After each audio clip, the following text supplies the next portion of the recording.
Sino dito yung lumaki sa lolo't lola nila? For sure, konti lang makaka-relate dito kasi hindi naman lahat sa atin ay naabutan ng malakas at nakasama ng matagal yung mga grandparents nila. Aminin na natin, ibang klase magmahal ang mga lolo't lola. Kung ang mga magulang ay isusubo na lang at ibibigay pa sa atin ang mga lolo't lola, kahit hindi mo kailangan, ibibigay sa'yo. Yung tipong pag binisita mo sila at kinamusta, haabutan ka ng pera kahit barya, kahit hindi ka naman nangihingi. Tapos sasabihin pa sa'yo, huwag mo sabihin sa mama mo na binigyan kita ng pera. Yung tipong kahit busog na busog ka na, ay aalukin ka pa rin kumain. It doesn't matter kung masigla ka or may sakit ka. Basta sa paningin ng mga lola't lola natin, payat tayo at kulang sa kain.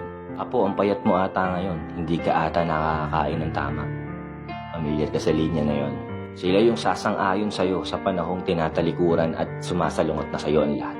Yung kahit na may kasalanan ka at pagkakamaling nagawa, pagtatanggol ka pa rin at pagtatakpan. Ganun sila magmahal. 12 years old ako nung nawala yung lola ko. Siya yung nag-alaga sa amin mula pagkabata kasi both parents ko ay may mga trabaho. Masasabi kong kami yung naging paborito niyang mga apo.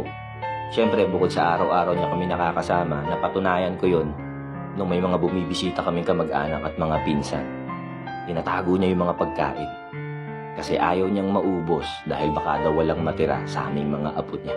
Siguro sa ngayon, isa sa pinanghihinayangan ko ay hindi ko masyadong na-appreciate yung pagmamahal ni lola ko noon. Siguro dahil bata pa ako, hindi ko pa na-realize na ganun pala yung pagmamahal ng mga lolo't lola. Kaya sa mga kabataan ngayon, alam ko mas matatalino na kayo.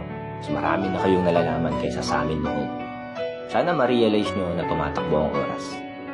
Treasure every moment na kasama nyo yung mga lolo't lola.